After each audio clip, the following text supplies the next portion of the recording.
Los sueños de los hombres nunca mueren. Esta frase tiene un peso extremadamente grande en la historia de One Piece. Por mucho que la haya dicho uno de sus más grandes villanos, no se le puede quitar la razón. Esto porque los sueños de los personajes juegan un papel fundamental en el desarrollo y evolución que tienden a tener a lo largo de la obra. Y en esta oportunidad les demostraré a través de cada sombrero de paja qué tan cierta acabó siendo esta frase de Barba Negra, ya que cada uno de ellos posee un objetivo proveniente de la voluntad heredada de sus predecesores, el cual llevarán a cabo, llegando así a sus respectivas conclusiones como personajes. Y esto hará que también realicen otros actos que giran en torno a ello y que generarán un cambio en las generaciones futuras de esta historia. ¿Quieres enterarte de cómo cada Mugiwara dejará su respectiva huella en el mundo de One Piece? Descúbrelo ya mismo, así que no le demos más vueltas a esta intro y empecemos. Si bien es cierto que la meta principal de Sanji es la de encontrar el All Blue, existen algunos otros pequeños objetivos que creo que el personaje irá logrando durante su camino a conseguir este lugar, los cuales van vinculados enteramente a la forma de ser del cocinero, y uno de ellos tiene que ver con su forma de ser con las mujeres. Como todos sabrán, el rubio es el estereotipo de personaje que son pervertidos y que les encantan las mujeres. Sin embargo, en este caso particular esta característica está justificada, ya que se originó por el trato que tuvo en su momento de parte de su hermana Reiju y de su madre Sora, esto cuando aún vivía en el reino del Yerma con su familia biológica. Ahí Sanji recibía maltratos del resto de sus hermanos y también de su padre. Sin embargo, tanto su hermana como su madre le trataron bien y le demostraban su cariño constantemente. Esto generó en él la falsa idea de que las mujeres de base son buenas, cosa que derivó posteriormente que fuera un calenturiento que se enamora de todas las tipas medianamente atractivas con las que se cruza, y uno pensaría que esto iba a quedar en un gag cómico. Sin embargo, en Whole Cake conoció a Pudding, personaje con el que tenía una boda arreglada, de la cual evidentemente se enamoró, pero que por su bondad luego hizo que ella también se enamorara de él. Esto al final concluyó con una despedida bastante triste de ambos, en la que Pudding borró parte de su memoria para que pudiera irse junto a su banda, dejándola a ella sola, siendo esta una demostración de amor verdadero, ya que le quiso tanto que le dejó ir a pesar de que le doliera muchísimo. No obstante, la cosa no va a cerrar así, ya que recientemente Oda nos empezó a desarrollar una trama en la que ella fue capturada por la banda de Barba Negra tras la caída de Big Mom en Wano, y todos sabemos que los Mugiwara eventualmente se enfrentarán contra ellos, por lo que es casi seguro que Sanji tras esto se encuentre con su enamorada, y ya sin ningún matrimonio arreglado ni conflicto entre piratas que se interponga, seguramente acabarán estableciendo una relación amorosa. Sí, sería algo bastante curioso ver que un tipo que pasó toda su historia detrás de las mujeres acabe casándose con la primera que le demostró un cariño romántico verdadero, cumpliéndose así su sueño de ser la pareja de una hermosa mujer, el cual no ha dicho que lo tiene, pero se nota que lo anhela. Por otro lado, una cosa bastante destacable del personaje es la empatía que siente hacia quienes estén sufriendo problemas de hambruna. De hecho, a través de este aspecto suyo fue que se nos empezó a construir esa relación de amistad que tuvo con su capitán Luffy, ya saben, por aquello de haberle dado de comer a Gin. Posteriormente, el sombrero de paja en Whole Cake le forzó a reencontrarse con él al decirle que no comería nada que no fuera preparado por él, cosa que acabó cumpliéndose y dio pie a que Sanji se sincerara y le permitiera ayudarle a solucionar sus problemas. Y bueno, este temita de la comida puede que se vuelva a tocar, ya que se nos ha ido pronosticando que debido al aumento del nivel del mar del mundo, eventualmente habrá menos recursos y alimentos para la población. Puede que Oda utilice esto para que durante el conflicto final Sanji haga una proeza heroica pudiendo alimentar a un montón de personajes del mundo, evitando así un destino fatal producido por el hambre para ellos. Esto reafirmará que Luffy tuvo razón al momento de elegirle como tripulante, y el cocinero quedaría inmortalizado en la historia de su mundo como el protagonista de la leyenda del guerrero de la ceja rizada que alimentó a los hambrientos en tiempos de necesidad, siendo esta una conclusión bastante épica para este aspecto del personaje. Y ahora, por último pero no menos importante, tenemos el tema de encontrar el All Blue. En su momento se nos comentó que este lugar es un punto de intersección en donde se conectan todos los mares de ese mundo, y que gracias a ello se puede encontrar a toda clase de peces, lo que le hace ser un paraíso para los cocineros, ya que pueden preparar todo tipo de comidas marinas. Y bueno, en un principio este sueño hizo que Sanji se amistara con Zeff, quien en el pasado fue un pirata que asaltó el barco en el que el niño se encontraba. Esto hizo que el conocido como Pierna Roja desarrollara un cariño por ese muchacho que compartía su mismo sueño de conseguir el All Blue, y dio pie, nunca mejor dicho, a que le salvara y sacrificara su pierna para que ninguno de los dos estirara la pata por hambre al naufragar. A día de hoy Sanji carga con la voluntad heredada de quien se convirtió en su padre adoptivo de conseguir ese sueño, por lo que debemos dar por hecho de que eventualmente lo conseguirá, cumpliendo así el sueño por los dos. Sin embargo, a mi parecer la cosa no acabará ahí, ya que este lugar seguro que seguirá manteniéndose como un mito que solo pocos conocerán, y como One Piece es una historia que trata de las voluntades heredadas, seguro que tras conseguir el All Blue y ser reconocido como el mejor cocinero del mundo, Sanji aprovecha alguna oportunidad que tenga para promover promover la búsqueda del All Blue, haciendo así que un montón de cocineros de generaciones posteriores a la suya salgan de aventuras en búsqueda del mismo objetivo que en su momento tuvo su padre, generando así un ciclo bastante bonito en donde se promueva la libertad y la búsqueda de los sueños, siendo en este caso Sanji el ocupante del puesto de Roger en un paralelismo donde ahora sea él, el hijo de Vinsmoke Sora, su primera y más valiosa comensal, el rey de los cocineros.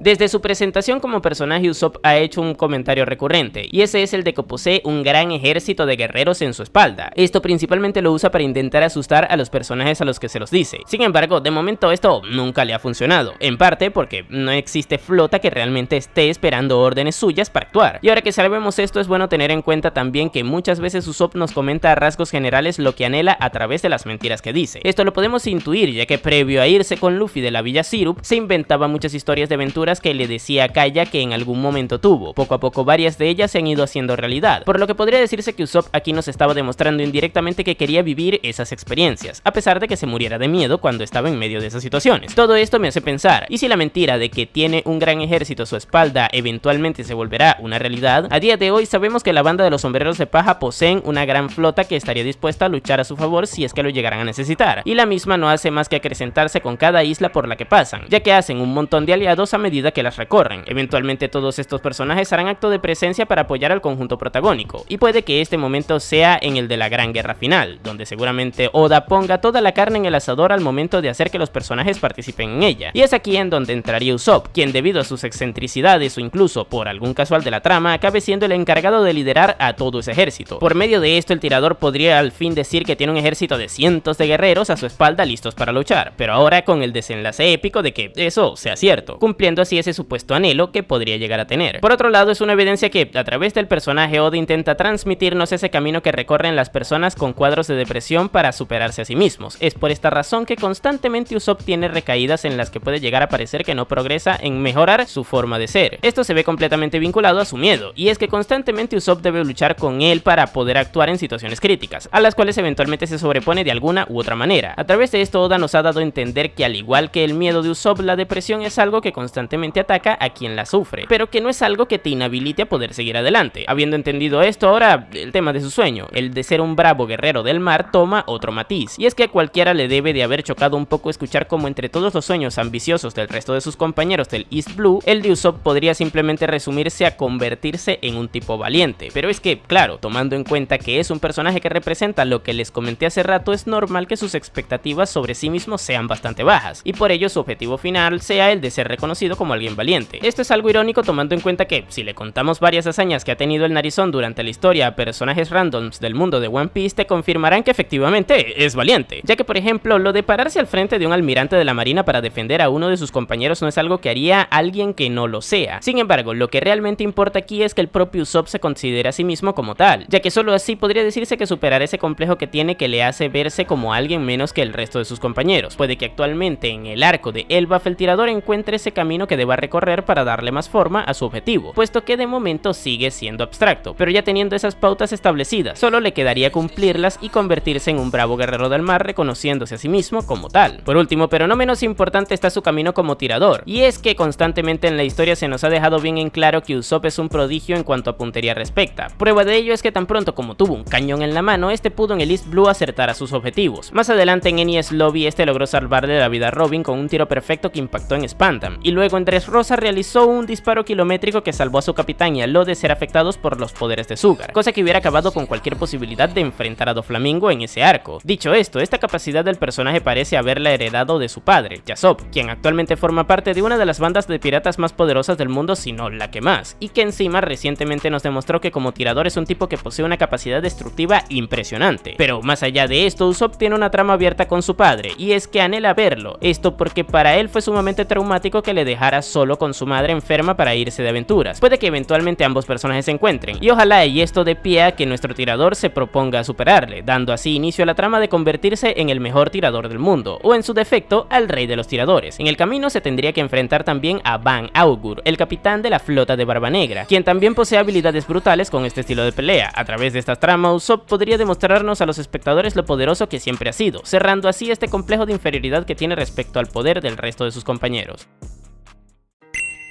la arqueóloga de los sombreros de paja ha tenido una vida sumamente dura, esto tomando en cuenta que pasó casi toda su vida siendo perseguida por el gobierno mundial, y todo sin tener culpa de ello, ya que solamente se dedicaba a seguir los pasos de los investigadores que le dieron un hogar luego de que su madre le abandonó en su infancia. Ahí ella se interesó por la arqueología, sin embargo, esta no pudo aprender todo lo que habría querido porque el gobierno, al descubrir lo que los eruditos investigaban ahí, destruyó toda la biblioteca de O'Hara, como también a la propia isla con una Booster Call. Esto me hace pensar que Robin eventualmente tendrá el deseo de intentar reconstruir eso que sus persecutores pisotearon, heredando así de cierta manera la voluntad de su antiguo maestro, el profesor Clover, refundando una biblioteca tan o incluso más grande que la que en su momento existió en O'Hara. A través de ella la juventud tendrá un lugar en donde poder aprender todos los conocimientos de su mundo, teniéndole ahora a ella de profesora y, como no, también de cuidadora, ya que recordemos que tanto Clover como el resto de eruditos ocuparon el puesto de su familia mientras ella se juntaba con ellos, cosa que también podría hacer Robin, educar y querer a todos los niños que necesiten de esta ayuda y compañía que a ella en su infancia tanto le faltó. Esto sin duda sería un cierre bastante bonito para nuestra gótica de ojos azules, y creo que está bastante encaminada a lograrlo, ya que recientemente en la historia se nos reveló que Saúl logró escapar con vida de O'Hara, y se llevó muchos de los libros de la biblioteca hasta Elbaf, sitio en donde los recuperó y los almacenó en su propia biblioteca. Recientemente los Mugiwara llegaron a esa isla, y puede que de momento no sepamos qué es lo que pasará con ambos personajes luego de que se reencuentren. Lo que sí que es un hecho es que para Robin no será indiferente que su antiguo amigo haya logrado salvar el conocimiento por el que su familia dio su vida. No obstante, nos estamos adelantando un poco a los hechos, y es que antes de que Robin pueda cumplir ese objetivo quizás un poco más personal, primero debe solucionar un gran problema que hay en su mundo, y ese es el de que actualmente se desconoce los secretos que el gobierno mundial quiere ocultar del mismo. Actualmente se desconoce la gran mayoría de cosas que involucran al siglo vacío, ese periodo de tiempo que transcurrió en el que se libró una gran guerra donde se derrotó al gran reino y posteriormente se fundó al gobierno mundial. Todo este relato se encuentra encriptado en lo que se conoce como río Poneglyph, el cual es una especie de rompecabezas de información distribuida en los Poneglyphs, que son las rocas cuadradas con escritos extraños provenientes de ese periodo de tiempo. Robin a lo largo de la historia ha ido interpretando varios de ellos, y eventualmente supongo que los leerá a todos, haciendo así que se esclarezca un poco más lo que ocurrió en aquel entonces. Sin embargo, seguramente no toda la información esté plasmada ahí, y por lo mismo eventualmente tendrán que llegar a Locktail junto a Luffy y al resto de la banda, ya que ahí se encuentra un escrito hecho por el Joy Boy que relata su historia, y al ser el protagonista de ese periodo de tiempo seguramente tendrá detalles clave que, como dicen por ahí, lo cambiarán todo. Ya con todo esto, Robin tendrá la información que el gobierno no quiere que se sepa, y por medio de la misma podrá lograr derrotarles, eliminando así a ese gran villano que ha azotado tanto a su vida como a la del resto del mundo con sus injusticias. Este objetivo del personaje realmente es uno que no hay que explicar mucho cómo se llevará a cabo, ya que gradualmente Robin va encontrando información de todo ello a medida que la historia va avanzando, y como es un hecho evidente que en el guión de la misma está escrito que los Mugiwara encontrarán en el One Piece, hay que asumir que Robin será un factor determinante para que eso ocurra. Y por último me gustaría también añadir otra cosa, que más que un objetivo o sueño será una tarea que la arqueóloga hará de alguna u otra manera. Como todos sabrán, los piratas son bastante mal vistos por la sociedad de One Piece, esto porque mayoritariamente quienes se consideran así son criminales que hacen daño a quienes les rodean. Sin embargo, todos sabemos que Luffy no es así, por lo que sería injusto que pasados 2 años se conozca su figura como la de un infame personaje que se dedicaba a hacerle daño a las personas cuando realmente era todo lo contrario. Luffy le mejoraba la vida a la mayoría de quienes le rodeaban. Ya tomando en cuenta esto, ahora pensemos, tras lo que hizo el Joy Boy existió gente que intentó transmitir su verdad a través de los Poneglyph, esto para que el relato tergiversado del gobierno mundial no fuera el único que existiera. Por otro lado, luego de lo que Roger también hizo, existieron un grupo de personajes que se han encargado de contar su historia tal cual como era. Esto me hace pensar que Robin se encargará de hacer lo mismo a su manera, es decir, intentar crear una historia en donde se relate todas las aventuras de Luffy, la cual demuestre que nunca fue malo realmente. A pesar de lo que puedan llegar a asumir las generaciones futuras al escuchar que sea un pirata, dicha historia puede que promueva incluso ese llamado a la aventura que algunos tienen, incentivándoles así a hacer lo que el sombrero de paja en su momento hizo, salir al mar en búsqueda de libertad, motivados así por enterarse del camino que tomó el hombre que en su momento liberó al mundo. Esto podría hacerlo Robin a través de algún rompecabezas como el río Poneglyph, solo que hecho a su manera. Brook es actualmente el miembro de la banda más longevo, esto porque gracias a su fruta pudo revivir en su estado actual de esqueleto, cosa que le hizo muchísimo más resistente al transcurrir de los años, tanto como para deambular por el mar en el antiguo barco de su tripulación por un montón de décadas, eso sí, estando completamente solo, ya que recordemos que todos los miembros de su banda perecieron junto a él tras haber sido atacados por otra tripulación. Esto hizo que Brook durante todos esos años aprendiera a valorar muchísimo la compañía de las personas, cosa que justifica totalmente su objetivo principal en esta nueva aventura que tiene, reencontrarse con su amiga Laboon, aquella aquella ballena que se encontró en el pasado junto a sus nakamas anteriores y que tuvieron que dejar en la Reverse Mountain para no arriesgarla a los peligros de la Grand Line. Brook en un principio, tras haber revivido, no estaba al tanto de que esa ballena le seguía esperando, pero luego de conocer a Luffy, este le contó que le había encontrado en el mismo lugar y que de hecho tenía una promesa por cumplirle de volver a reencontrarse cuando acabe su recorrido por la Grand Line. Evidentemente Brook tras esto aceptó su petición de ser su nakama, ya que haciéndolo tendría la oportunidad de reencontrarse con su vieja amiga. A día de hoy este es quizás uno de los momentos más esperados de todos los espectadores. Creo que no estamos listos para ver cómo la Boon reacciona al ver que Luffy cumplió su promesa de volverla a ver y que encima le traiga consigo a su antiguo amigo. Pero bueno, ya ahora hablando un poco de las formas en las que se cumplirá este sueño, la verdad es que no es tan complicado hacerlo, puesto que solamente se necesita que los Mugiwara acaben su recorrido por la Grand Line y pasen nuevamente por la Reverse Mountain. Evidentemente Oda pondrá varias trabas para alargar este reencuentro, pero eventualmente ocurrirá, así que no hay mucho que mencionar más allá de eso. No obstante, a mi parecer Brook también debería de tener otros objetivos interesantes más allá de ese, y no porque me sepa poco su reencuentro con la Boon, sino más bien porque el personaje podría tener un cierre mucho más hermoso si se le suman otros factores interesantes. El primero de ellos es que pueda nuevamente rodearse de músicos y así tocar en conjunto. Estaría genial que eventualmente Brook logre reunir nuevos amigos con los cuales tocar sus canciones en algún momento puntual del cierre de la obra. Pero, ¿esto para qué? ¿Acaso no es lo suficientemente buen músico como para entretener a sus nakamas solo? La cosa no va por ahí, sino más bien para darle un cierre más simbólico al personaje. Podría decirse que la primera etapa de su vida cerró cuando hizo un último toque junto a los piratas Rumbar, ya saben, ese en donde acabó tocando solo antes de fallecer. Pues estaría bonito que ahora se le dé un cierre parecido en esta nueva etapa, solo que mucho más esperanzador y alegre, ya que no estaría tocando en una situación horrible, sino más bien en una jovial y bonita luego de haber cumplido sus objetivos. Esto en honor a sus antiguos amigos, ya que estos siempre fueron una banda súper alegre y fiestera. Por otro lado, una cosa de la que me he dado cuenta es que muchas veces Brook simplemente está contento con estar presente en medio de las algarabías que se presentan cuando todos están disfrutando su cotidianidad. Esto es objeto de crítica para muchos, ya que no deja de ser un personaje que mayoritariamente está de fondo observando todo y ya está. Sin embargo, yo justifico bastante esto porque le encuentro lógica que un tipo que pasó décadas estando solo es normal que esté acostumbrado a estar tranquilo y callado apartado en un lugar. Y de hecho, lo bonito de todo esto es que seguramente Brook se siente extremadamente alegre de poder gozar de esta manera de la compañía de sus nakama, ya que estuvo durante años viviendo de la nada misma, y al ver cómo ellos interactúan y disfrutan entre sí debe de ser para él muy gratificante. Es por esto que una cosa que me parecería hermosa sería que Oda nos regalara en un momento en donde veamos todo desde la perspectiva de Brook y nos quede bien en claro de cómo atesora la compañía de ver a quienes aún considera su familia estando alrededor suyo. Pero bueno, para cerrar, una cosa que me parecería brutal sería también que Brook eventualmente escriba una canción con la que transmita el sentimiento que tuvo al estar las de aventuras junto con los sombreros de paja, algo así parecido a lo que es el saque de Binks en la actualidad, que es una canción que todos los piratas conocen y que cantan, a pesar de que no conozcan ni quién es Binks ni tampoco hayan tomado su saque. Pero bueno, estaría genial que Brook escribiera algo así con una letra que se enfoque a las aventuras que vivió junto a Luffy, para que así los piratas de la siguiente generación, sin saberlo, bailen y canten al ritmo de la que será la historia de piratas más hermosa jamás contada.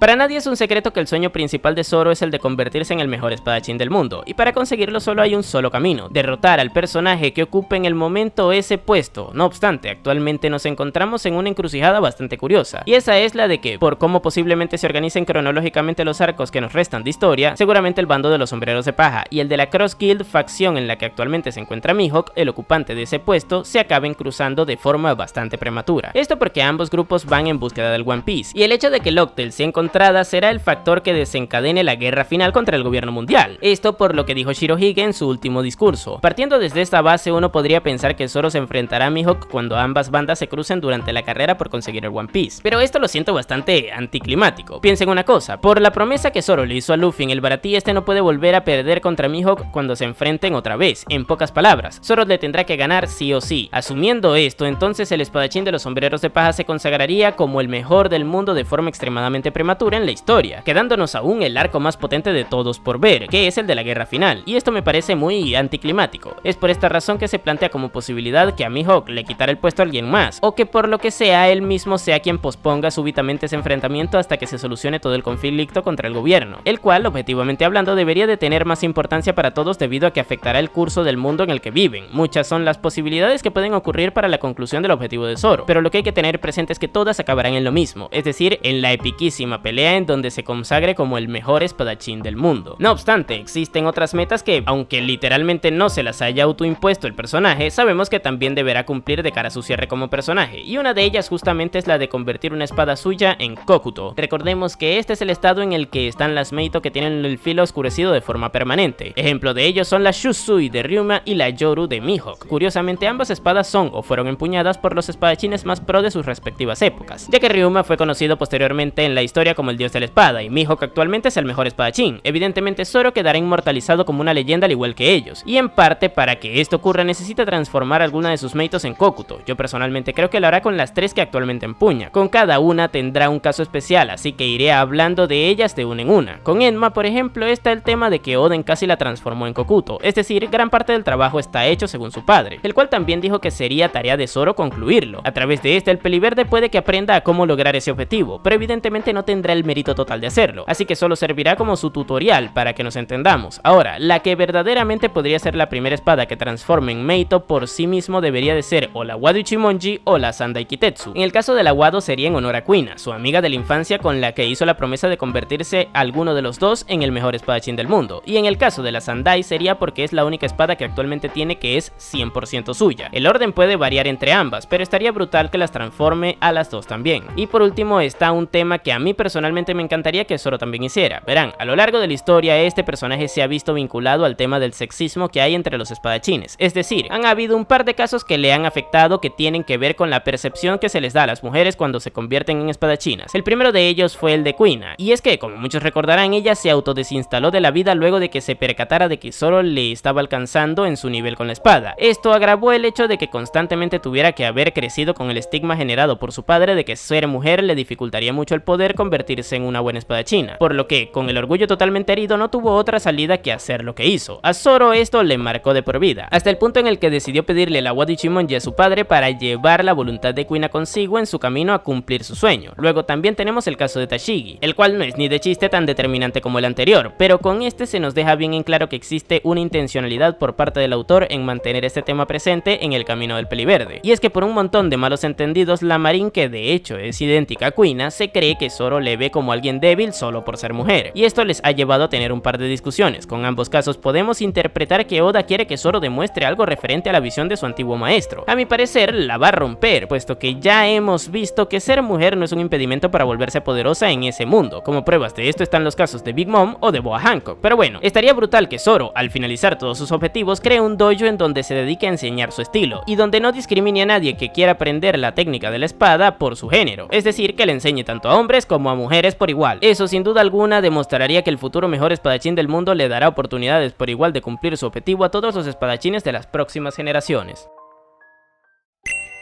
El médico de la banda de los sombreros de paja partió desde su natal reino de Drum en el Going Merry con un gran objetivo, y ese es el de encontrar la panacea. Pero, ¿qué es esto? Pues se le conoce en el mundo real como un medicamento mítico, es decir, que no se tiene pruebas de que sea real o de que haya existido, el cual supuestamente curaba muchas o incluso cualquier afección. En síntesis, una vaina que lo curaba todo. Este objetivo del reno es realmente una voluntad que heredó proveniente de su padre, el Dr. Hiruluk, quien hasta sus últimos días estuvo en búsqueda de los supuestos ingredientes para prepararla. Cabe destacar que él no era un médico real, sino más bien alguien que intentó aprender medicina y que realmente no sabía de ello. Por esta razón se le conocía como el matasanos. Pero bueno, gracias a la pasión que tenía por esa ocupación, Chopper se vio sumamente influenciado y al final acabó convirtiéndose en un doctor de verdad gracias a Kureha, quien sería su madre adoptiva. No obstante, ese objetivo idílico de su padre seguía en su mente, y debido a que en Drum no había mucho más de lo que pudiera seguir aprendiendo, no desaprovechó la oportunidad de irse de viaje por el mundo con Luffy, siendo de hecho esta también la oportunidad de poder buscar por su propia cuenta esa supuesta panacea, y eso le ha llevado a aprender un montón acerca de la medicina a lo largo de su aventura. Cosas como por ejemplo las investigaciones que hizo durante el timeskip en la isla de las aves gigantes y los aborígenes es prueba de ello. Pero bueno, actualmente Chopper centra muchísimo las participaciones que tiene siendo Mugiwara en aportar como médico, y como cada vez los peligros se hacen más grandes, pues cada vez se hacen más complicado curar a sus compañeros tras sus batallas. Es por esta razón que creo que eventualmente la propia propia necesidad de salvarle la vida a alguno de ellos le llevará a conseguir esa panacea de alguna manera, o en su defecto darse cuenta de que la labor en sí misma de ser un médico tan bueno consiste en ser eso que tanto busca, ya que tendría las capacidades de curar cualquier enfermedad si esta no llega a estar tan avanzada. Por otro lado, una cosa bastante interesante que me gusta de Chopper es que respeta muchísimo el legado de Hiruluk. Esto lo podemos ver cuando valoró tanto que Luffy defendiera a la Jolly Roger de este último de los ataques de Wapol, o también como cuando personajes como el Dr. Hawkback, César Clown o Queen ensucian directa o indirectamente su profesión. Es por esto que eventualmente creo que Chopper honrará las memorias de su padre poniéndolo por encima de estos últimos, nombrando a alguna cura para una afección creada por ellos. Por ejemplo, una condición que actualmente no parece tener remedio es la que poseen los consumidores de Smiles defectuosas. Esta consiste en no poder parar de reírse. Según lo dicho en un SBS, los Mugiwara se fueron del arco de Wano sin poder darle una solución a este problema. No obstante, tal parece que Chopper se comprometió a encontrar alguna y regresar para solventarlo. A través de esto se nos dejó abierta esa trama y dichas palabras indican que sí o sí habrá una conclusión para la misma. Puede que en los futuros arcos veamos al Reno encontrar espontáneamente una forma de revertir a estos personajes a su conducción normal, y como en teoría está bastante comprometido con ello, le dará mucha importancia a ese descubrimiento, por lo que es posible que para reflejar esto en la cura que haga, le bautice como el tratamiento Hiruluk o algo así por el estilo. De esta manera quedaría inmortalizado en la historia médica ese gran personaje que, indirectamente con su voluntad, aportó muchísimo a la mejora en la salud de ese mundo en general. Dicho esto, no hay que dejar de lado que estamos en un shonen de peleas, y por lo mismo los enfrentamientos tienden a ser sumamente importantes, ya que a través de ellos se tienden a desarrollar aspectos de los personajes o crear momentos memorables para los lectores de este tipo de historias. Actualmente Chopper en este aspecto flaquea bastante, puesto que como mencioné en un punto anterior, su protagonismo tiende a ser enfocado mayoritariamente en sus aportaciones como médico, y esto no está del todo bien, ya que previo al salto temporal tendía a ser un personaje mucho más íntegro, llegando a destacar en la banda incluso como uno de los más poderosos en según qué circunstancias, y esto me lleva a pensar, o bueno, más que eso, querer que esa faceta de Chopper vuelva, y que podamos verle en un momento épico dentro del campo de batalla, evidentemente sin dejar de lado su objetivo como médico. Pero ahora, ¿qué tipo de desarrollo podría dársele en este aspecto? Pues si hacemos un recuento de su evolución como personaje, nos daremos cuenta que en un principio Chopper se acomplejaba por ser reconocido como monstruo. Posteriormente tuvo un arco en donde se llenó de miedo por las contras que tenía el usar el Monster Point, y luego de que aprendiera a controlar ese estado, asumió que le reconocerían como uno sin darle mucha importancia. Pero ¿qué pasa? Que algunos del resto de sus compañeros se enorgullecen de ser considerados como tal. Es por eso que pienso que Chopper podría llegar hasta ese punto, donde se vea a sí mismo como parte de ese trío monstruoso cada vez que alguien le intente insultar llamándole de esa manera, y que esto le repercuta de forma positiva a su mentalidad. Básicamente, llevar con orgullo eso de ser visto como un monstruo. Puede que esto se dé luego de obtener un buen power-up, el cual justamente haga que tenga una pelea épica contra algún desgraciado que ensucie de alguna u otra manera su profesión.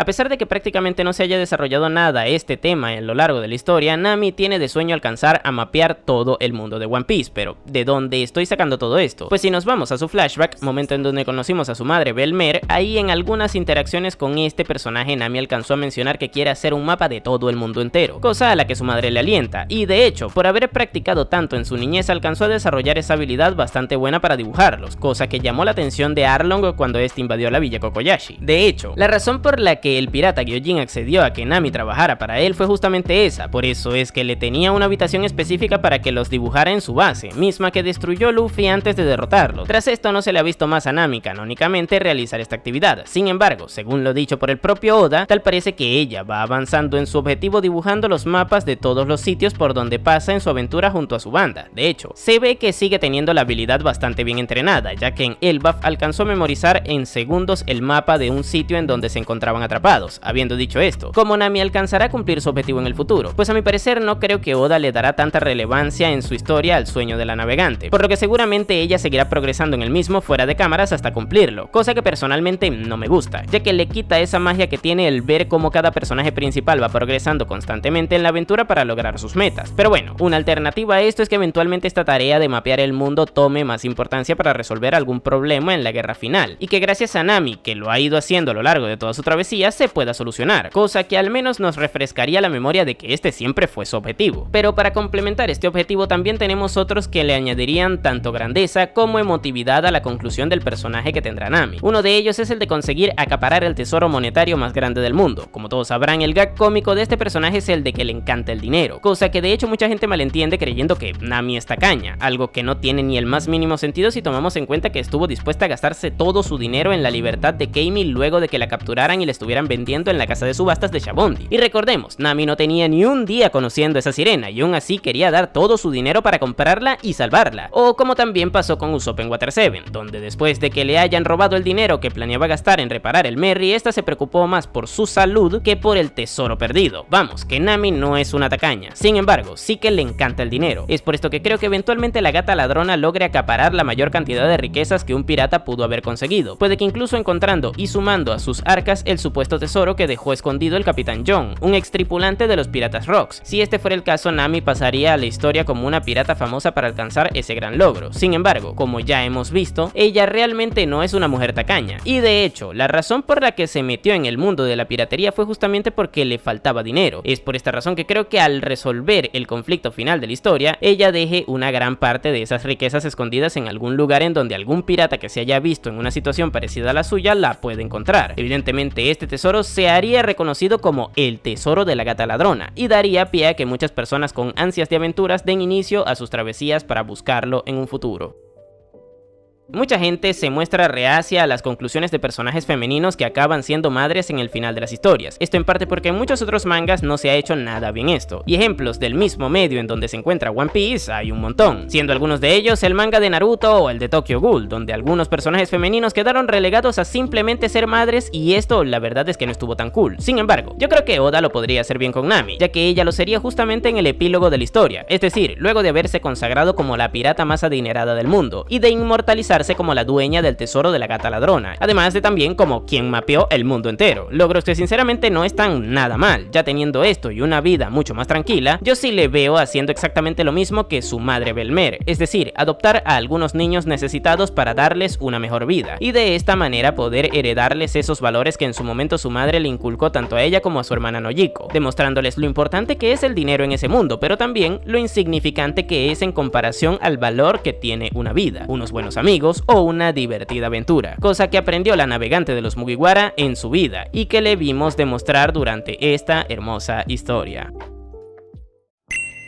El timonel de la banda de los sombreros de paja actualmente es el último integrante en unirse a la tripulación, y por lo mismo es con quien menos familiarizado tenemos su objetivo para el final de la historia. Esto porque, que se sepa, no ha dicho todavía cuál es. Sin embargo, si escudriñamos en las intenciones que hemos visto que ha tenido durante sus apariciones en el presente de la obra, nos daremos cuenta que es un personaje que eventualmente se verá sumamente implicado con el objetivo de derrocar al gobierno mundial. Esto por varias razones. La primera de ellas es porque Luffy estará interesado de alguna u otra manera en hacerlo, y él, como miembro de su banda, deberá acompañarle en ello. Pero más allá de este tema jerárquico, también tenemos que tener presente que Jinbe en Marineford escuchó el discurso final que dio Shirohige, ese en donde indicaba que los cimientos del mundo en los que se había construido dicho gobierno acabarán patas arriba cuando alguien logre encontrar el One Piece, y al ser Luffy y todos los Mugiwara quienes eventualmente se enteren de los secretos del mundo que ahí se encuentran, este dará por sentado que será su capitán a quien se estaba refiriendo el emperador como esa figura a la que Roger estaba esperando para que cumpliera su objetivo. Al Jinbe acompañarle, este estaría honrando esa última voluntad del hombre más fuerte del mundo, a quien recordemos que le debía un gran favor luego de que protegiera a la isla Gyojin, y se lo pagaría protegiendo a esa persona que se encargaría de traer el amanecer al mundo. Pero es que como si esto ya de por sí no fuera poco, luego tenemos el tema de que Jinbe, por lo que tuvo que vivir en el pasado, es plenamente consciente de que el gobierno es el culpable de la mayoría de los problemas de su mundo. Pero al enterarse de todo lo que esconde esta organización, ya saben, todo lo referente al siglo vacío, este va a tener muchas más razones para querer luchar en su contra, más aún tomando en cuenta que seguramente haya sido por culpa de los Tenryubito que los Gyojins y los humanos se lleven tan mal. Por todas estas razones me parece que este será el objetivo principal del Gyojin de cara al final de One Piece. Sin embargo, derrocar al gobierno no solucionará todos los problemas del rencor que existe en ese mundo. Es por esta razón que, tras quitarse de encima al gobierno, me parece que Jinbe buscará de alguna u otra manera hacerles entender a las personas de su mundo que entre habitantes de la superficie y de abajo del mar pueden convivir en paz. Esto para honrar los objetivos por los que lucharon tanto Fisher Tiger como la reina Otohime, dos personajes sumamente sumamente importantes en el trasfondo de Jinbe. Recordemos que Tiger intentó eliminar ese rencor que tenían sus semejantes hacia los humanos luego de integrar a Koala en su tripulación. Y por otro lado, la reina Otohime buscaba hacer lo mismo a través de un movimiento social que buscaba reintegrar a los Gyojins y tritones a la vida en la superficie. Es por esto que de alguna u otra manera, así como hizo en el cierre del arco de la isla Gyojin en donde rompió la ley donándole sangre a Luffy delante de todos los habitantes del lugar, Jinbe intentará hacerles entender al mundo que deberían dejar el rencor de lado, y para ello creo que existen tres personajes clave que le ayudarán. Por un lado está Shirahoshi, quien recordemos que es también el arma ancestral de Poseidón. Esta tendrá un rol bastante importante en la guerra, ya que recordemos que Vegapunk comentó que las mismas serán determinantes para decidir quién ganará dicho conflicto. Pues bueno, evidentemente como la princesa del reino Ryugu es buena, actuará a favor de la alianza en contra del gobierno, y por alguna que otra hazaña pública que haga, esta quedará como la heroína de cara al mundo. Ya con ella tendremos a dos representantes de los habitantes de las profundidades que buscan eliminar ese rencor, pero ahora, ¿quiénes representarán a los de la superficie? La primera de ellas es Koala, que es un integrante del ejército revolucionario y por lo mismo actuará contra el gobierno en la guerra final. Ella tiene una muy buena relación con Jinbe debido a que tanto él como el resto de los piratas del sol le ayudaron cuando era una niña, y justamente por ello también podría ser la portavoz que abogue por los Gyojins y tritones, puesto que ella más que nadie conoce la bondad de esta raza y la maldad de los humanos. Esto porque fue esclavizada cuando aún era una niña. Es seguro que ella también se sumará a este movimiento hecho por Jinbe. Y por último, pero no menos importante, también estará Nami, quien a lo largo de la historia tuvo un arco de evolución que le hizo comprender que los Gyojins no eran malos luego de haber sido perjudicada por Arlong en su infancia. Gracias a ello y a la cercanía que tiene con Shirahoshi, eventualmente ambas actuarán a favor de la población, cosa que le dejará con una muy buena reputación, por lo que el sumarse ella también a ese movimiento, Jinbe tendrá mucha más credibilidad. Evidentemente este objetivo es algo muy idílico, puesto que dicho rencor siempre estará presente. Sin embargo, a medida que vayan haciendo acciones altruistas de peso en su mundo, esta postura eventualmente tendrá más peso y por consecuencia ese rencor cada vez irá mermando más y más, generando así poco a poco el cambio que se necesita para que al final Gyojins, tritones y humanos puedan vivir en paz en su mundo.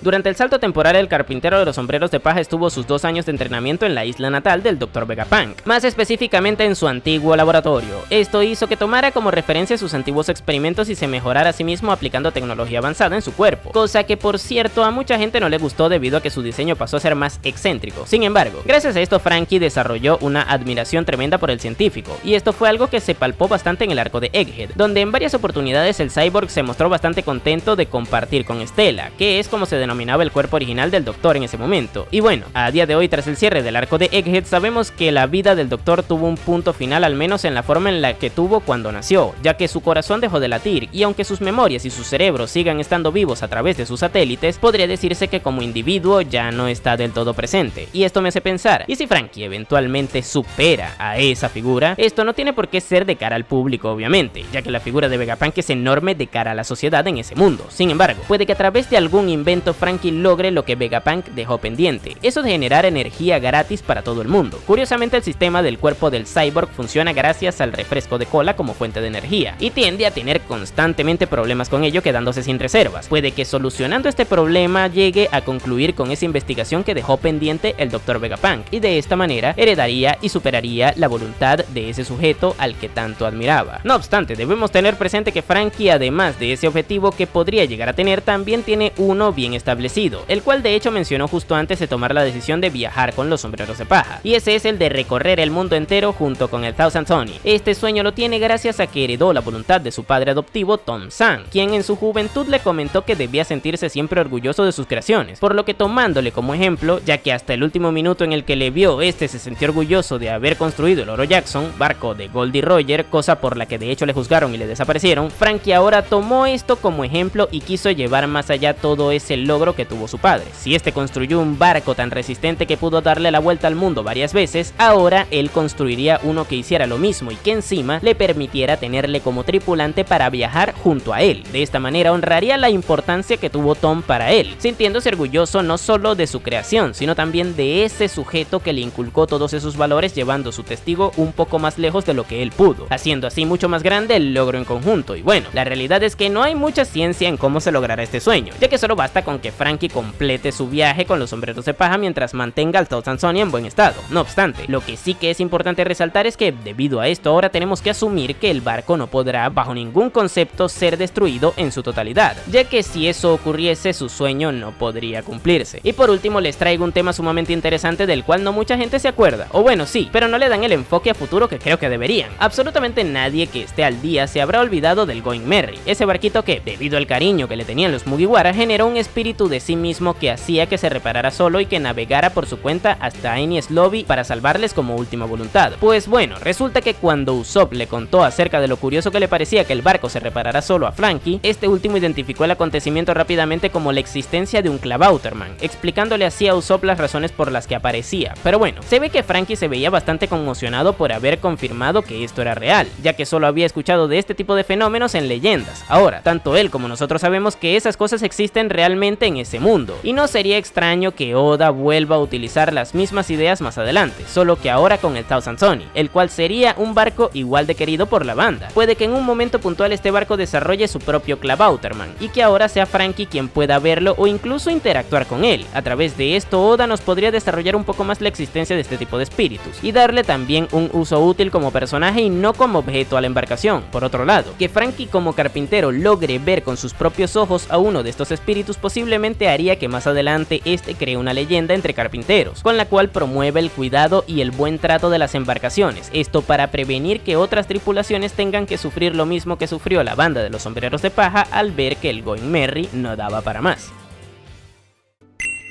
Vivi es actualmente una Mugiwara honoraria, esto porque todos los que formaban parte de la banda en el momento de su despedida se lo hicieron saber cuando se despidieron de ella en el final del arco de Arabasta. Es por esto que le tenemos en cuenta también para este video, y bueno, a pesar de que es un personaje que se ha desarrollado considerablemente menos que el resto, podemos asumir que, debido a la relevancia que tendrá de cara al final de la historia, este también tendrá algún sueño, y otros objetivos que se cumplirán antes de que la obra finalice, y de hecho, uno que ya de por sí se está construyendo es el de heredar la voluntad de su padre Cobra. Como todos sabrán, el gobernante de Arabasta fue asesinado por Imu luego de que este descubriera que su nombre y por consecuencia el de toda su familia llevaba una D incluida, además del hecho evidente de que también vio a Imu. Ambas cosas le sentenciaron luego de tener su audiencia con el Gorosei. Sin embargo, este logró trasladar esta información a Sabo, quien sí que escapó con vida, y le fue encomendada la tarea de hacerle saber esto tanto a Luffy como a Vivi. Eventualmente la princesa de Arabasta se enterará de esto, y actuará en consecuencia rebelándose ante el gobierno mundial, tal cual como lo hizo en su momento su ancestra Nefertari Di Lili. Podría decirse que de alguna u otra manera Vivi heredará su voluntad y será una pieza clave para concluir con esa rebelión que en su momento Lili inició al decidir no formar parte del gobierno mundial. Por otro lado, eventualmente el trono de Arabasta también tendrá que ser ocupado por alguien, ya que Cobra lo dejó vacante, y quién mejor para ello que su propia hija. De hecho, ya se nos ha dejado bien en claro que ella en cuestiones de diplomacia está bastante bien capacitada, además de que es extremadamente empática con los habitantes de su reino. Es por esta razón que seguramente se convertirá en la nueva reina de Arabasta, y calmará lo consternados que podrían estar las personas que ahí viven luego de la muerte de su antiguo gobernante. Por otro lado, este creo que será el puesto que tendrá cuando se desarrolle la gran guerra final, así que Arabasta estará representado por ella. Y por último, pero no menos importante, tenemos ese deseo que se mantuvo presente en el corazón de Vivi de volver a ser pirata. Si bien es cierto que suena un poco incompatible con su puesto de gobernante, esto será más bien algo simbólico que se dará cuando se reencuentre con la banda de los sombreros de paja. Ahí todos ellos le harán volver a sentir como en casa. Esto porque recordemos que el Going Merry fue su hogar durante toda la etapa que se mantuvo navegando junto a ellos. Incluso puede que luego de que acabe la guerra final, Vivi tenga aventuras con los Mugiwara antes de asumir sus responsabilidades de gobernante en su reino, y que también esta periódicamente se tome vacaciones en las que se vaya a navegar junto con sus compañeros de la banda.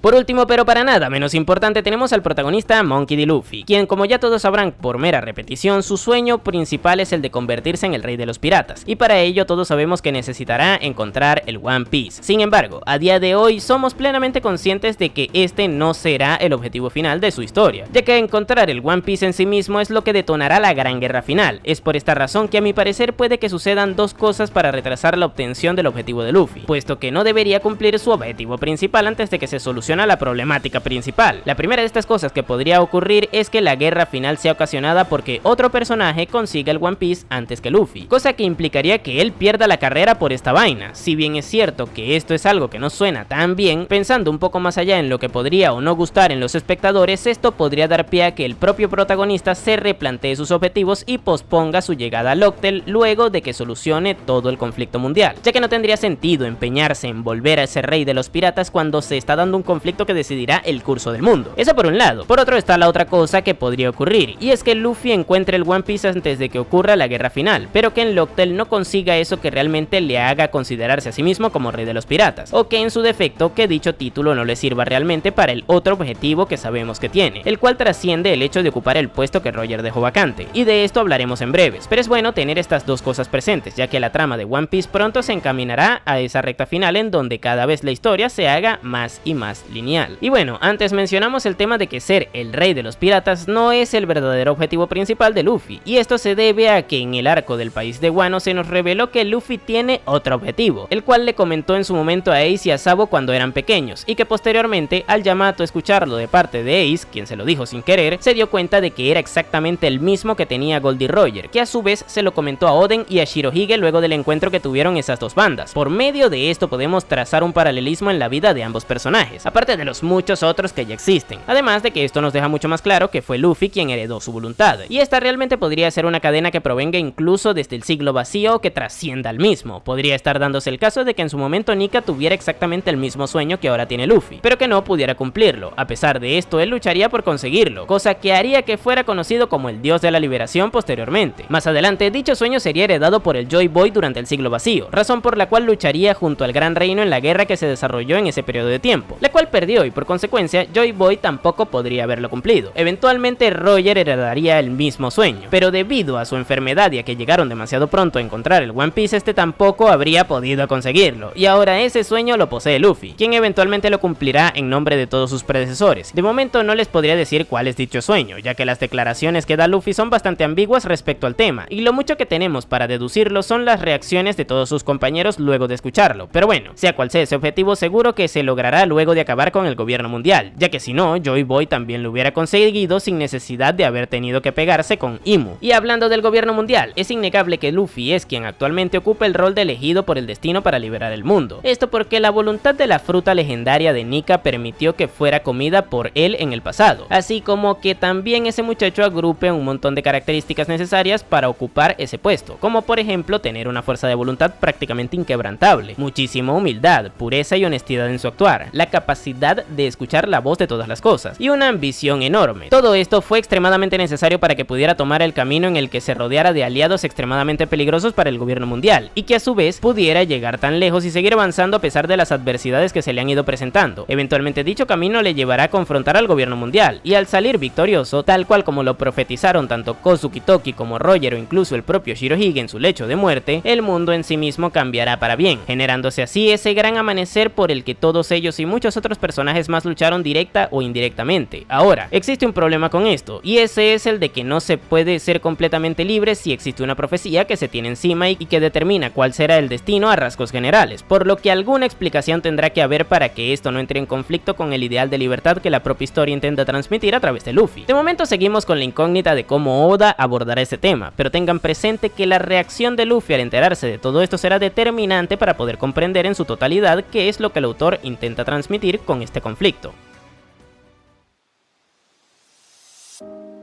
Y bueno gente, probablemente este video lo puedan estar viendo a minutos, horas, días o incluso meses de su salida, pero tengan presente que para el momento en el que se haya publicado será el día de la Navidad del 2024, el cual al menos en mi caso ha sido el mejor año en cuanto a la creación de contenido respecta, y por lo mismo decidí de forma simbólica hacerme a mí mismo este regalo, esto para tenerlo como recuerdo de lo mucho que soñé con lograr lo que a día de hoy tengo en el canal, un montón de gente que me aprecia por las cosas que digo, así que tú, que probablemente me estés escuchando mientras estás en tus quehaceres o en tu rutina, o incluso si estás en tu tiempo libre, muchísimas gracias por apoyarme a lograr superar los objetivos que me planteé a principios del año. Y ahora trabajaremos en conjunto para que todos podamos hacer lo mismo en el siguiente. Y sí, sé que esto no tiene absolutamente nada que ver con los sueños de los Mugiwara, pero creo que es el momento perfecto para decirlo. Así como cada uno de ellos tiene sus objetivos, tú también puedes tener el tuyo. Lucha por cumplirlos y cuando sientas que no puedes seguir, apóyate en algún ser querido, tal cual como cada uno de sus Nakama han hecho con Luffy. De mi parte te deseo lo mejor, querido espectador, y ahora sí,